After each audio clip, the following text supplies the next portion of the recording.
Well, hi everybody. It's a podcast. It's an Adam Carolla sub-forum, or subreddit as they say, on Reddit. I'm your host, Ken Braverman. Been around this forum for way too long. Been frequenting Adam Carolla message boards for way too long. Over a decade. But I like to podcast myself, and of course there's no better place to podcast about than the subreddit. Oh yeah, well, let's try to keep the phone on. So I am driving, so I'm not going to be looking at my phone, but I will be talking into it. And we're going to show pictures of apparently a redhead and a guy with a beard.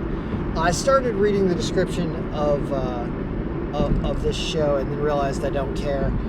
Haven't listened to an Adam Carolla podcast. I think I maybe listened to like half of one in the last year because I remember doing a pod about it. But other than that, don't listen. And almost all of us in the sub forum, I shouldn't say that.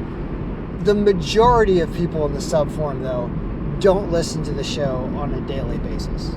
Can't handle it anymore. We just come to the sub forum to collectively bitch about what Adam has become. So this podcast is going to be about what Adam has become. And I don't know how funny it's going to be. I'll try to sprinkle in some jokes, but it's more a discussion about, I want to solve problems. I just want to solve problems. I see so many problems going on in Adam's life. So one of the other threads that was in here that was of interest has to do with Lynette filing, Adam Carolla's ex-wife responds to divorce, wants joint custody of the kids or whatever. I don't know who wrote that article, but it does highlight some things that kind of need to be discussed, meaning I think this is symbolic of what looked like it might be kind of an amicable adult divorce breakup is now turning into what every divorce turns into when there's a lot of money involved and eventually disgruntled parties, which is a cat fight. And it's very difficult in California as well because each party has a lot of rights in California. So Jay Hopkins, who's been in here talking about all the divorces he's had, I believe. I'm actually starting to believe what you say a little bit more, Hopkins. You've been way too passionate and semi-accurate in your posts lately. So I used to think Jay Hopkins is full of crap, but I don't know. It just kind of sounds a little bit more real with all the detail. He's probably sprinkling in some reality with some exaggeration, perhaps. We'll see. But he is talking about kind of the roadmap of what has happened and why Adam, I guess, refiled first or something. Like, this is getting bad. It's getting bad and it's getting sad. And I want to talk about why I think it's getting bad. Is it's not just getting bad because Lynette and Adam want to duke it out. I think it's getting bad because the money is not there. And there are a lot of signs that the money isn't there. And I don't want to, I think we've all dealt with financial issues at one point in our life. Most of us have. And it's certainly something that can be difficult to deal with, but it's exceptionally difficult to deal with when you have been sitting on accumulated wealth for a while. And, like, you grew up poor. Let's take Adam's scenario here for a second. Grew up without much.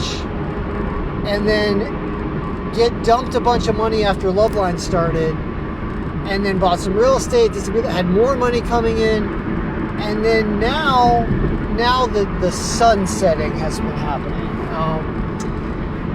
Like, the reason I recorded this podcast is I was listening to a different video, and it was talking about the lawyer for Alex Jones, the nutjob Alex Jones, who should be in prison for causing living hell on earth. Alex Jones' lawyer's name is Norm Pattis, who is not, different Norm Pattis than the Norm Pattis that sold Podcast One to LiveX Live, which is the parent company where Adam essentially works for and does the podcast for.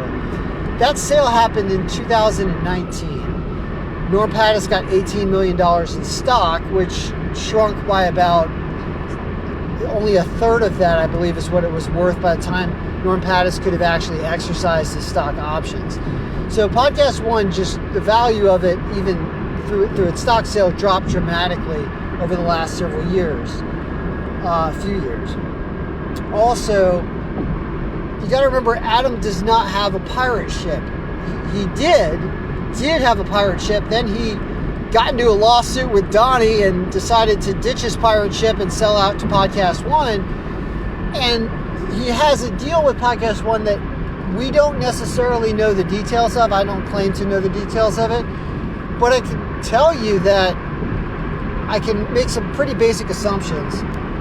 One being, any deal he had with Podcast One was going to be contingent upon downloads and contingent upon ad revenue. And it's not like Adam was getting all of the ad revenue money. That money was going into Podcast One, and then Adam was probably getting a cut. Well, I don't know if you guys have been tracking how many ads have been on the show lately, if anybody still listens.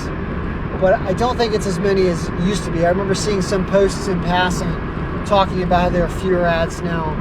Well, also, I mean, let's just get real. We all went through this where we couldn't take listening to the show anymore. It is not a disease that only we are suffering the symptoms of. Nobody really wants to be yelled at about COVID, yelled at about masks, and yelled at by a drunk all day long. It's just, nobody wants to hear that. And so it is a safe assumption that the subscriber base, the user base, the listener base has shrunk. And the reasons for that are predominantly Adam's fault for putting out too much dry content and not getting enough rest and not, laying off the booze and not doing what you're supposed to do, but not preparing. Adam Carolla's unprepared is a skit, but it's also the truth. And if you continually go in unprepared, you start to devolve into your own worst nightmare. And I think that is what has happened. Now, the point of all of that, and I want to bring it back around full circle, is that there's not the money there that there used to be. Not only is there not the money there used to be, there's probably not the money there to sustain a lifestyle that Adam has become more accustomed to. And I don't think Adam is actually equipped to deal with that. He didn't pay his taxes back when he wasn't making any money. There's an old thread on the Dime for Scale that went over all of Adam's tax returns from like the 80s into the 90s or 90s into the 2000s or something, and then it cuts off. But it shows that like he never even paid his taxes back when he didn't owe any. He's got liens on at least one or two of the homes that he owns because he's not paying property tax. I was wondering why he isn't paying property tax. I thought maybe he just forgot.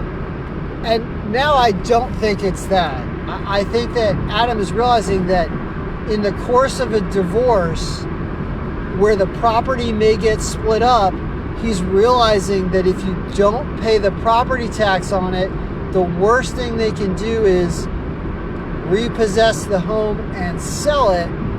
But he's in the middle of a divorce, so it's much more difficult actually to repossess that home because you don't even know who owns it right now. And I think it's just a case of he saw the bills and realized, maybe through advice from the Greek shyster Garagos, as I say. Garagos is such a freaking scumbag, such a horrible person. But Garagos was probably giving him advice on how to be sneaky here, saying, if you're not going to... I'm making total assumptions here, by the way. If Garagos is going to sue me, understand I'm not defaming Mark Garagos. I'm calling him a horrible person. That I am, and I will take credit for it. But I'm not specifically saying that Garagos gave Adam this advice that I am talking about. But this is the type of advice that I think Garagos would give. I will at least extend him the privilege of saying that I am calling him a scumbag, because he is a scumbag.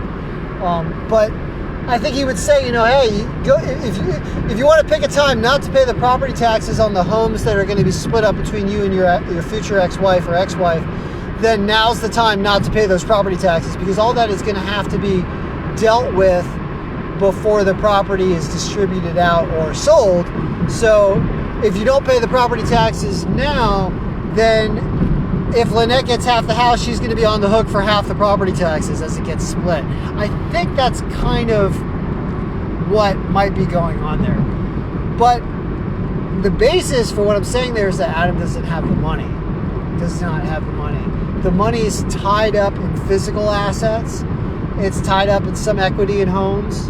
Or I should say the equity is beneficial to him. It's tied up in the purchase price of homes and the mortgages that he still has on the homes. Any equity he has, which I bet you he doesn't have a ton of equity, even though you've seen an accretion of home values like we've never seen before over the last few years. That's going to help Adam's situation, but still, I mean, I saw people floating around numbers saying that somebody said Adam said, or in 2 miles, take exit 246A for Iowa 100 east towards Cedar Rapids, Marion. Right. That's right. We're in Iowa heading to Cedar Rapids, if you heard that. We're actually heading to Green Bay. Going to Green Bay. It's a gorgeous city. Let me back up a second. So, yeah, somebody said that Adam was grossing $7 million a year with the podcast. No way. No way. No way.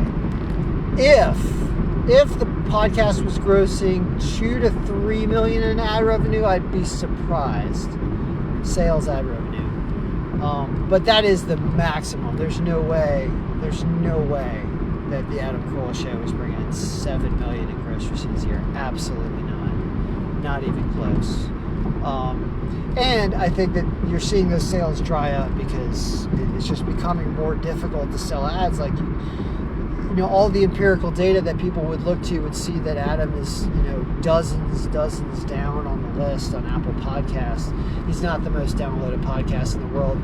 He's probably got, I'd say daily, he's got somewhere between 10 and 100,000 listeners, maybe. Probably closer to like 20 or 30,000 is actually what I think. Close on a daily basis, and that's just not enough. Might even be less. In half a mile, take exit 246A for Iowa 100 east towards Cedar Rapids, Marion. I don't know if you can hear the Google or not. You probably can. We're getting ready to exit. I wanted to record this podcast until I got off of this exit, but we're going to keep going for a little bit. So no, there's no way it's $7 million a year. There's no way. It's maybe, take exit 246A. It's maybe a couple million a year, and there's all the overhead costs with all the employees and people that supposedly work for Podcast Continue One for 16 miles. Live X1 or Live X Live or Adam Carolla or whatever you want to call it. So when you saw this exodus of employees earlier this year, Matt Fondelier, right? Gary, I don't know, other people left. I don't think it's just divorce related. The writing's on the wall that Adam is sundowning. It's what's happening. It's been happening for years, and there isn't the money there. He's not entrenched in Hollywood. I don't think he's getting invited to Seth MacFarlane's parties anymore, if Seth's even having them anymore, because he's not part of that. And you can blame that. I blame it on a mixture of a bunch of things, but the hard turn to the right, not helpful. Not helpful. I mean, can't. It's very difficult to be funny and super right wing. You end up doing these crazy tweets at 2 a.m. saying, "Look at how all y'all pussies all got played with COVID" or something. Like you can't be funny when you're super angry at the world, and also you don't have a point. You're just playing on people's fears. So a lot of those reasons, I'm sad. I'm honestly sad. Like I wish upon Adam some type of massive epiphany. Just like, put down the bottle. Seriously, stop drinking. And just snap out of this fog and get back to thinking more critically and uniquely about things and having more of an open mind instead of screaming over people and making fun of people and yelling at the sky. Think about how you can make your life better and work toward it. It makes you happier. I just would wish this upon him because I think he would put out a better podcast. Like, even I would put out a better podcast if he wasn't so terrible, because then we could get back to being funny again, right? As soon as you remove all of these restraints in your life that are causing you so much stress and angst, you are free and released to dig in and, just scoop out the humor and spread it all over. Spread the butter of humor on the slice of bread that is the podcast listener. That could have been a better analogy if I thought it through. But all I'm saying is, Adam, man, like, as much as the board shits on you, you could have us all back as listeners if you would just snap out of this. Snap out of it. And that means, like, calling a spade. Like Trump is a traitor. Like, call it out. Don't tell me about Hunter Biden's laptop anymore. Say, yeah, you know what? I was wrong to support Trump in any way. Turns out he was a fraud. Turns out he's taken money from the Russian mob. Turns out he was terrible for this country. Just, like, snap out of it. That's what I wish you. I think Lynette probably wish you would snap out of it too. And now the only thing she can do is get a lawyer and try to live her own life because she just gave up on you. And the rest of the forum, we would prefer not to give up on you. We don't want to see you die of cirrhosis of the liver in a few years because you just couldn't snap out of this and get it together. So, I mean, that's the podcast from Iowa. Understand all these haters out here, like I said, you could flip a switch and we'd all be listeners and we'd be commenting about the show again. It's within your power to do that. I think you'd have a happier, more productive life if you did. And I would just say, consider it. It's worth a shot.